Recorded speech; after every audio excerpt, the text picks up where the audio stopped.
Hey, welcome back everybody, it's Will Kane here.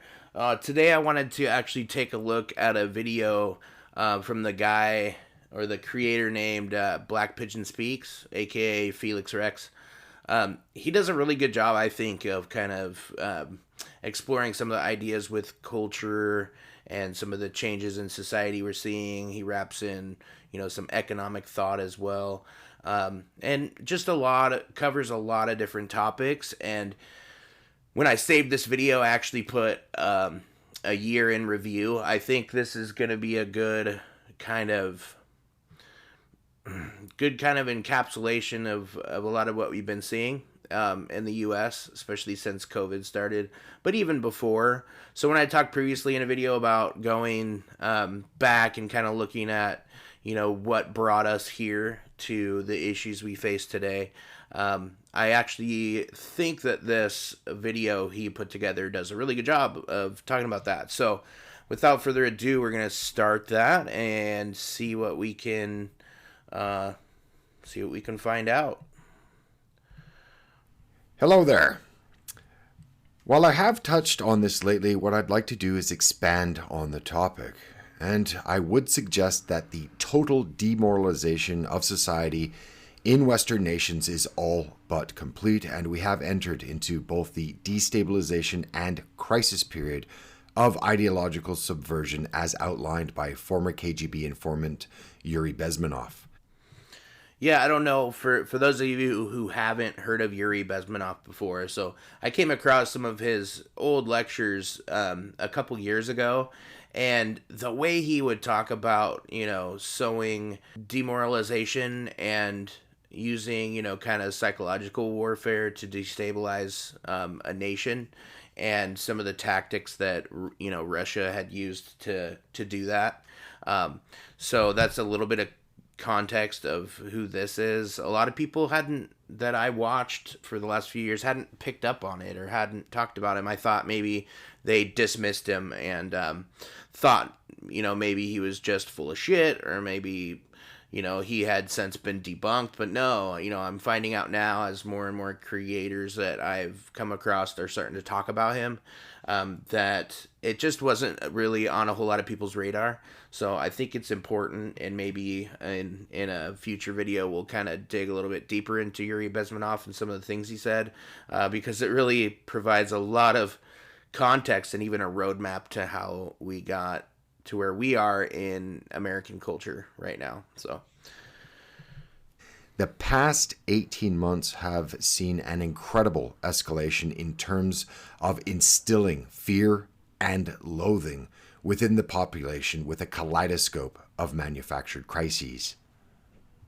At the beginning of 2020, images of hazmat suits uncontrollably shaking people, dropping in the streets, clogged emergency wards, people throwing their pet animals from balconies, and people being welded into their homes. In response to the current health crisis, these images were beamed around the world from China, frightening the entire world into shutting down their societies and economies. In the months since, we have seen protest movements that destroyed cities being called mostly peaceful. Conversely, the police were unleashed to quash other protests. I remember the story of the fires set by Antifa during protests, and how there was even a news reporter who was standing in front of a fire and still was saying, yeah, these protests are mostly peaceful, as the city burns behind him. It's just like the juxtaposition between the two. It's like, what the fuck are you talking about peaceful? That were peaceful, and all the while the corporate media was in lockstep quick march behind any and all talking points that helped terrify the American people. Tech censorship has increased to unimaginable heights, and we now have health mandates and health IDs, curtailment of association, travel, and individual rights, which are being eroded at an ever-quickening pace. The middle class is being vaporized, and the U.S. is now being termed a banana republic, with the top 1% now owning more wealth than the entire middle class combined. Large sections of the population have... That's what I like to focus on, seriously, is I mean, the extent to which wealth is concentrating and the rest of us are just going down in terms of, our accumulation of wealth, our income, the purchasing power of our money itself. Um, I mean, just from the last 18 months of the more money printed in that time than ever before kind of situation. I mean, our time and energy is just being stolen from us, right underneath us.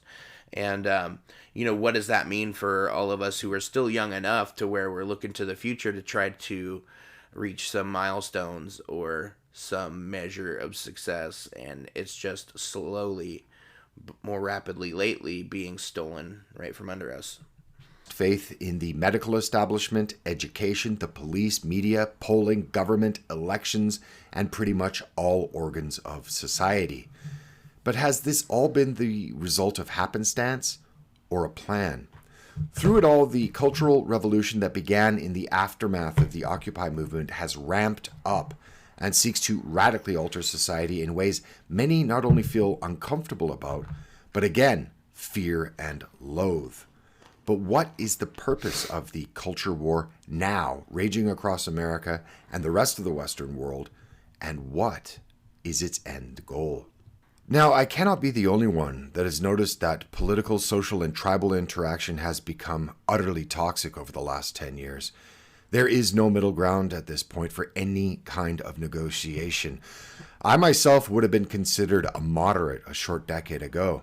For example, I do agree with subsidized healthcare for all, maybe not in the vein of Canada or the UK, but one where people are obligated to look after their own health, but not one where catastrophic illness can lead to bankruptcy and, in the worst case, rejection of treatment for the inability to pay. However, I also do believe in limited government and controlled immigration. I hold many beliefs that span the political spectrum. But now, currently, without total submission to every single dogmatic belief of what now has mutated into what was traditionally called the left, well, then people are castigated, disparaged, libeled, and canceled with the help of financial cartels that control the media, advertising, academia, and big tech. Because of the increasing polarization, one can no longer pick and choose their stated political beliefs, but one must choose a side. That's one of the scary parts about, our political and cultural landscape right now is, those of us who kind of developed into the more liberal side of things.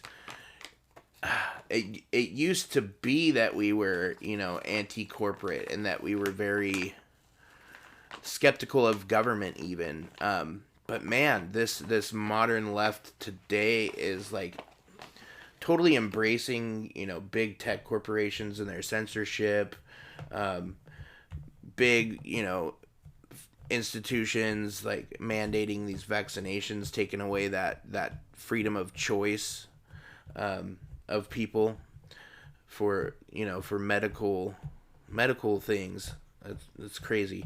But then also, totally backing the government. Well, now that their team is in power, and what that government is basically mandating or telling the population that we have to do, they're backing that up while also saying that they're anti-fascist, and that they're for the little guy. They're not even seeming to, like the woke left and the anti-fascist, they're not even seeming to address any of the problems with the working class and middle class declining, which then that puts me in a position where I'm like, well, shit, am I even on the left anymore? I mean, the spectrum has shifted so far that, of course, anybody, even if they do hold liberal views, anyone to the right of Antifa and the woke left are now radical right-wing racists, basically. And I just don't get it, because I've always been liberal. I've always been for, like gay rights and women's rights and, addressing some of the historical issues surrounding race and gender and sexual orientation and all of that. And it's gone to such a crazy degree now, though, that I end up being lumped into with the right wing, and at best I am a moderate. As I've gotten older, and understood more about the world, I've definitely kind of do have this kind of pick and choose depending on the issue where I might fall in terms of the spectrum, or the political wing, the stance on certain things. Definitely pro choice, reluctantly so. It's a terrible thing, abortion in general, but I'm pro choice and pro gay marriage, all that stuff. But I am severely anti corporate, anti corruption, which includes anti government, because as it stands now, our government in no way represents people or the average person. It's completely corrupted and bought and sold. The influence is, purchased by the highest bidder from, lobbyists and corporations. And that's, where we've gotten to now, where the modern left, or at least the one that has the part of the left that has the power, just seems to completely disregard that. And that brings me to another point. People who are on the left and do say they're progressives, I would say like Kyle Kalinske from Secular Talk. He's what I would lean more towards in terms of how my liberal street cred, because he definitely, he's for, helping the working class and addressing the underlying economic issues that have just snowballed into creating problems in all other realms of life, culture, and the social dynamics going on. And in all honesty, this makes sense when lines in the sand become walls and barricades, and interaction is no longer possible with a divergent and fractured society. Now, it's important to understand that none of this was created by accident. And what one would usually define as the left in the political spectrum has been totally derailed in their previous pursuits. Occupy Wall Street, about 10 years ago, was a groundswell of indignation at big finance and their death grip upon the economy, and in a society that sees more and more people eating from the table scraps of the nation's 1%. Yeah, that's where it all got derailed. That's where something amazing sparked, transcended politics or political tribe, and really started to talk about and address the real cause of all of our problems, which is this concentration of wealth and this, just taking so much of the opportunity for living a comfortable life is totally ripped away from us by the policies in terms of Wall Street and the Federal Reserve, and spending and all of that stuff. And I think that was a pivotal moment where we really could have caused the powers that be to have to stop and take notice of what we're seeing and saying and what they're doing. And then, of course, that's around the time that the identity politics was introduced, and where the wokeism really started to take root in, the broader society and culture. I posit that this was not by happenstance but by design, that indignation toward the financial elite has been redirected in a time when America has basically become, for all intents and purposes, a banana republic, with the top 1% in the country now owning more wealth than the entire middle class combined. What's very important to understand is that since the collapse of the Occupy movement, the traditional left of the political spectrum has been mutated and subverted into its current incarnation that is mainly, not solely, but mainly interested in gender, race, immigration, and a whole host of other... I love this meme. Cringe identity politics killed based Occupy Wall Street. Lib left in 2010. We shall march upon Wall Street and demand the rich relinquish their hoarded billions so that we may redistribute them for the benefit of all.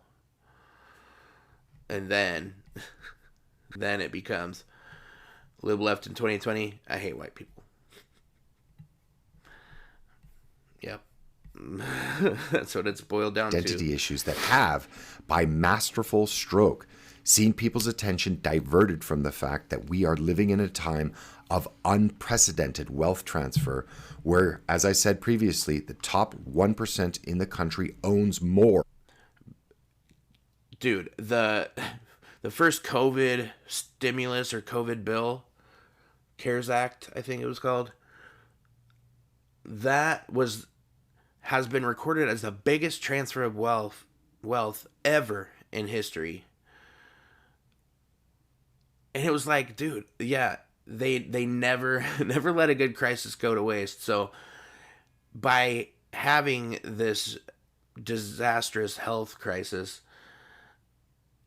they were able to say, oh, hey, if we shut things down, not only are we going to cause small businesses to shut down, we're going to cause citizens to lose more money, concentrate more power into, the larger corporations. But we're also going to say that we're going to help those people with scraps, right? With scraps. Like there's been 3 stimulus checks since. I'm not saying stimulus and UBI is the answer per se, but I mean just about every other, major country were paying their citizens to stay home so that demand didn't fall apart and supply didn't get back to, there's a big chain reaction that happens when you shut down an economy like we did. So, but instead of truly helping the average person, so much of that money, man, I would love to have the numbers in front of me. So much of that money just ended up going straight to the top 1% and to the banks and to the largest corporations. What's funny to me too is that, all those big companies that got money for the Paycheck Protection Program who then, ended up laying off workers and keeping the money. Insane. Then the bottom 90%. Currently, I'm living in London, and the problems here are much the same as they are in the United States. The top 1% in the country owns more than the bottom 90%. Currently, I'm living in London, and the problems here are much the same as they are in the United States. And recently, I was reviewing some posts made on message boards about my brief deplatforming in 2019. And this occurred, as I said, a couple of years ago when I was again in London. And these posts were on the culture war and how it pertains to society, culture, and censorship, and how it did to me personally. And I think many of these posts are more relevant than ever. And I thought I would include the ideas expressed, as I no longer see the culture war in any other way than one that has been manufactured and one that is ultimately unwinnable. Sure as hell seems like it's one that has been specifically created to have no solutions, because when people are divided and fighting amongst themselves, it is that much harder to see the forest through the trees. Put simply, the culture war is socially engineered. It is a simple divide and conquer strategy. When you control both sides of the opposition at the very top, you can dish out whatever information is suitable for polarization to be let to trickle on down, creating... That's one of the most important points, okay? This identity politics and this culture war is literally, I believe, in my opinion, and his and many others, absolutely manufactured or managed to distract us from those Occupy Wall Street ideas of, focusing on the economic and focusing on the 1%. Again, we're not talking about rich people in general. I don't want there to not be millionaires, even some billionaires, but I mean, we are like absolutely to a ridiculous point. And those kind of rich people, the 1%, it there's no argument for having that much money and keeping that much money. Your next 10 generations are more than taken care of with a fraction of what they have. So don't give me this, they worked hard for it, they deserve to keep it at that level. I'm all for it when we're talking about the average entrepreneur or successful person that really did work to become a multimillionaire or billionaire. I would say Elon Musk is one of those, right? I don't. He's one of the ones that's part of the top 1%. But you can see with him is like it's entirely been because of innovation and through his companies and his ideas. So, we could even subdivide that even more. What we're talking about is the predatory nature of the policies made by corrupt government officials and lobbyists to just vacuum up vast swaths of the wealth of this country. And that's what needs to be addressed. And this identity politics and this whole culture war issue is what's keeping the 99% of us that all share these issues from focusing on and trying to fight against.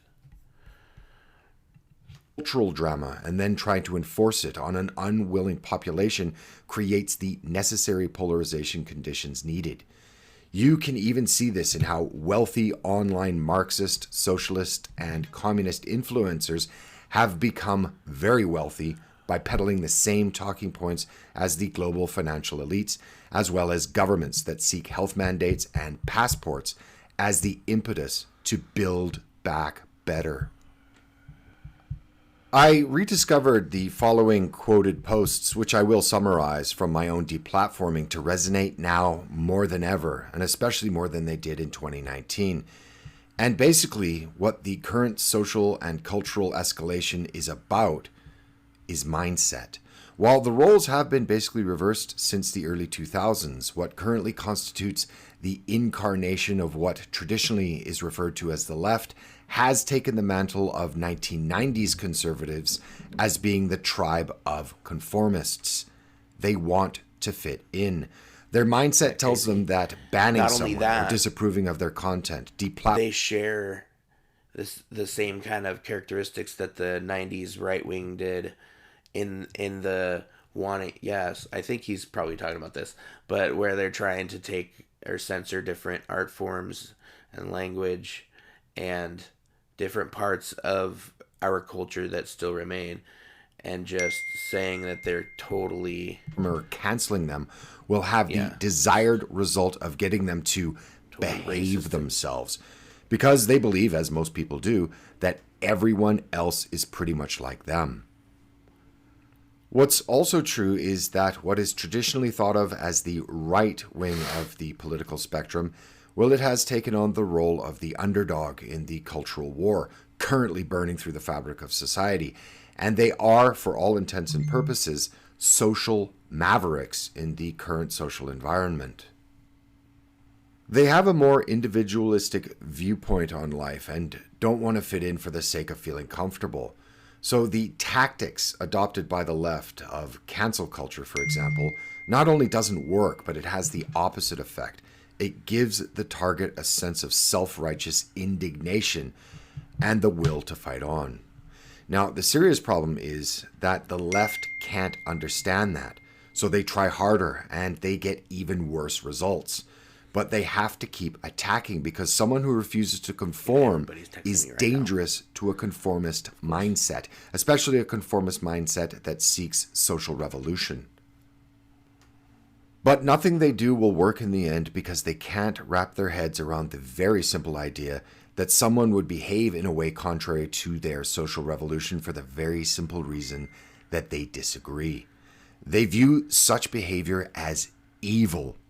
yet lack the foresight and hindsight to understand that it is their worldview, at least the current post-Occupy incarnation of what is traditionally called the left, that is very easily manipulated, and historically has never worked out anywhere it was attempted. Moreover, their inculcated beliefs are being played like a fiddle by trans-global capital and the corporations they control, to the detriment of not only themselves, but to society as a whole, as it becomes more deeply divided and warring with itself. But unfortunately, the same effect prevents communication in the opposite direction. The current incarnation of what is the right wing of the political spectrum will never get these people, those on the left wing of the political spectrum, that are currently deconstructing every facet of society, to understand why their views are so dangerous in the long run, for the very simple reason that they are so utterly invested in them. You would literally be tearing down the woke worldview. And it should also be stated that... Okay, we gotta pause. I got some, apparently, me being hacked situation. I gotta send a message out to folks. So I'm gonna cut it here. Okay.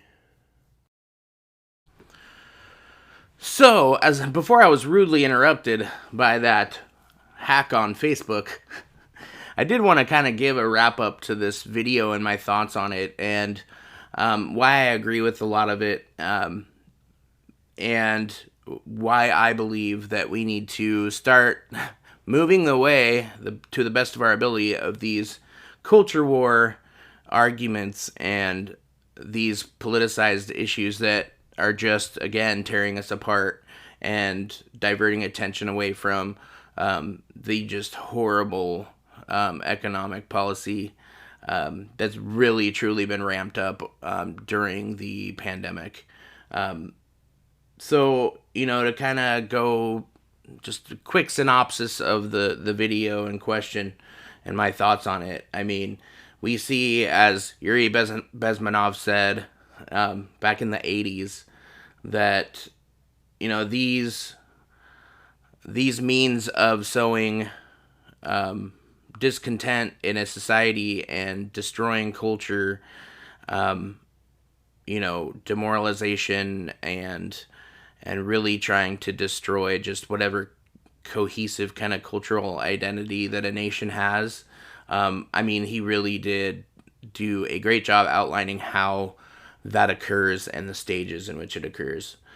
We go into the idea of psychological warfare, the Cold War and just the psychological warfare that occurred during the Cold War between U.S. and Russia, and which to a large extent is now happening between China and the U.S.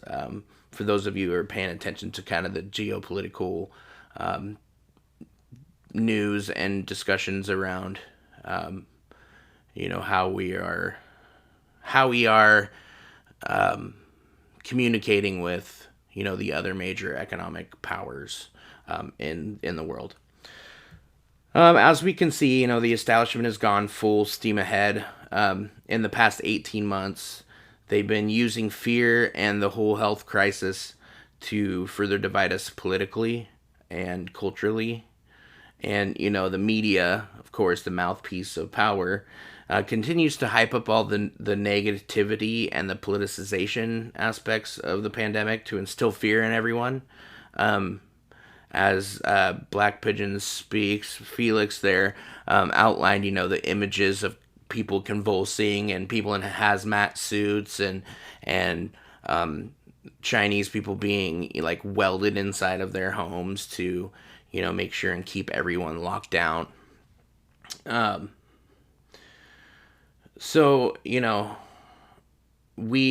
really has, the powers that be have done a great job of kind of like, making sure that all of the things happening in the last couple years have just further divided us and fearful of everything, in particular each other. We've seen the big tech censorship and used previously in the last few years to squash dissent from like the approved woke narrative that's now pervasive. And it was utilized to silence anybody who just asked questions about those things and some of those cultural and social issues that both sides are kind of arguing about. But now it's being used to censor people who are just asking questions about government policy, even the origins of the virus, which more and more is looking like it came from the Wuhan lab. Just like a lot of folks had pointed out in the beginning, and it wasn't just some racist conspiracy that Trump devised. I mean, there was real evidence, and as we see more and more, major evidence supporting that hypothesis that it came from that lab. It's censoring anyone who wants to ask questions about who was involved in that research, whether it be Fauci or the NIH, the EcoHealth Alliance, all of that. Basically, the establishment view is there will be no questions about any of these establishment kind of narratives and policy ideas. So, of course, fear is in full swing now and has been since the pandemic started. The protest we had seen all throughout the country in 2020 particularly, especially those by Antifa being called mostly peaceful, even though the cities burned behind them as they said that. The topic of race and then George Floyd kind of stole the spotlight from public health and the monetary economic policy that was happening at the time. The policy was, in the beginning stages of the pandemic with the CARES Act and the first legislation and stimulus packages that went through, just so happened to be policies that, furthers the concentration of wealth, and money printing goes almost unnoticed because of all of the news and the narrative surrounding the race relations and other woke topics. So, of course, the elite bankers and the Fed used the confusion of the pandemic to pad their own pockets and the pockets of their friends, while the rest of us just get crumbs. Political tribalism is on the rise. Massive divide is becoming even more massive. So even the health crisis becoming political really, kind of shows where we are as a culture and a nation. It's now being used to signal one's tribe, whether you're for masks or not, whether you're for vaccines or not. I mean, whether you believe it was from the Chinese wet market, the virus was, or from the Institute of Virology in Wuhan. So nowadays, it's becoming clear that all of us are basically being signaled that we must plant our flag on a particular side. So people like me who are now disaffected, liberals and politically homeless, we share now more with the populist right wing than the woke left at this point, because at least the populist right wing is talking about economic issues that impact all of us. And, how terrible the debt and the money printing all is for regular people. So the confusion of what the left even means anymore and what it is, what it means to be on the left, has drastically changed. It's become super confused. What passes as the left now is showing us that it can be pro-corporate and pro-government when those powers are playing for their team, of course. It's becoming impossible to have serious adult conversations about basically anything, any real problems. So where I believe our conversations should be economic in nature, I mean, we're seeing how conversations about gender, about race, about the pandemic itself and the virus is becoming, it's just not allowed on social media anymore. So how, we need to look at the economy and how the incentives are aligned to promote this political homogeneity in the academy, particularly in that tenure system. This is how we're getting kind of the takeover of institutions by the radical left, the postmodernists, the critical theorists, that we've been hearing so much about, that are now changing K through 12 schools. They're changing government policy, even local government. And they're obviously running big tech, this woke ideology. Interesting that a lot of the people pushing that in these various arenas and institutions are, perfectly fine economically. They don't need any help there. So I think it definitely shows that, they don't need to care about the economic arguments that definitely inform all of these other problems, because they're fine in this system. They would like it to stay the same. But anyways, just in the way political leaders ascend to the highest positions, also I believe is economic in nature, and does tie in with the corruption of the academy and other institutions, and how we pick the leadership these days. So clearly, in the vast majority, as I feel, besides the woke left and the establishment, there is no longer any trust in any of our institutions. And I think that's huge reason why we're just seeing such major, hell in the world at the moment, in our country specifically. Now, Occupy Wall Street, I think, was where it changed. I think that the goals of the movement that transcended that political partisanship was then co-opted by identity politics. Since 2008, when the Great Recession, the Fed policies for propping up the failing economy and diverting the capital to the 1% have gone forward to just a disgusting degree, with very little attention paid to it by the media or by kind of the political establishment of either side. And then I think Occupy was one of kind of those last chances we had for the 99% to band together to fight kind of the real underlying issues in our system. The real story, in my opinion, and many others, is the money printing. It's the population and small businesses being given crumbs, while largest corporations and the wealthy got nearly all of it. If you are distracted from these facts in favor of the social and political arguments, I believe you played right into the game. Is this a grand plan? Is it this great reset we're hearing about? Is it a conspiracy? Is it coordinated? I don't know. It's hard to say. Even the most powerful people, I think, can be pretty stupid and drop the ball on trying to coordinate amongst a bunch of people and institutions, because we are all human at the end of the day. But it sure as hell seems like whenever there is a crisis, or whenever there's a way for them to use a catalyst to their benefit, it's done, and we see it kind of become, or at least have the appearance that it's all manufactured and it's all like pre-planned by the elites and the establishment that support them.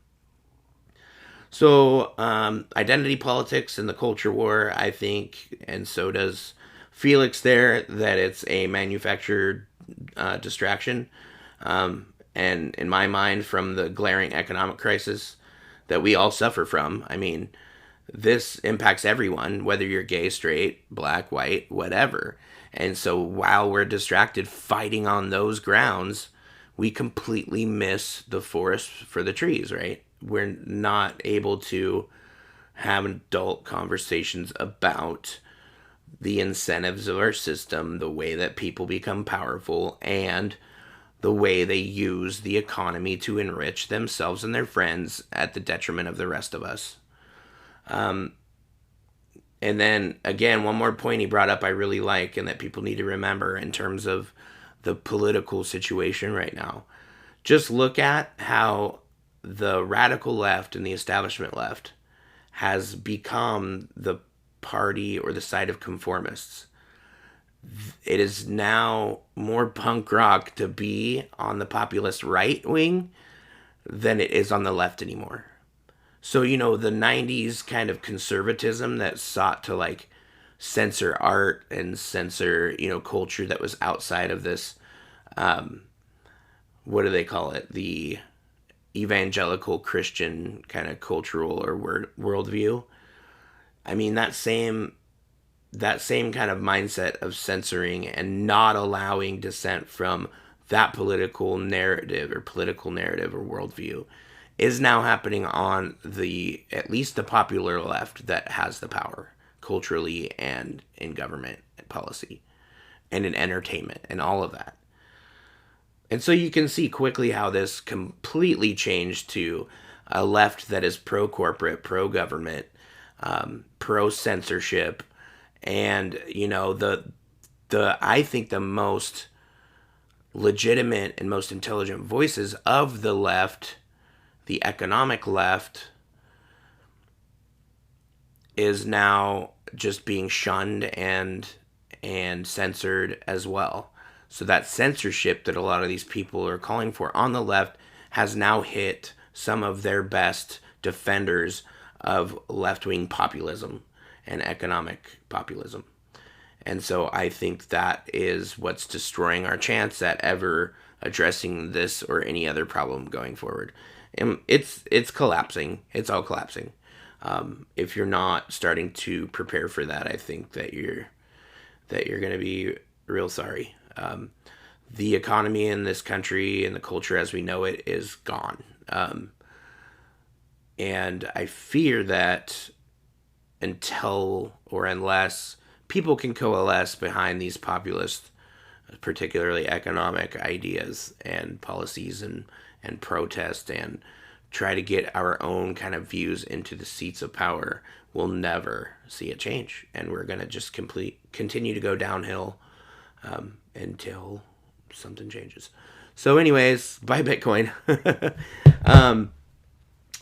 I will catch you guys in the next one. Like, share, subscribe. It really helps me out. I am just starting, and I really am just a regular guy. I'm trying to kind of make sense of this stuff myself.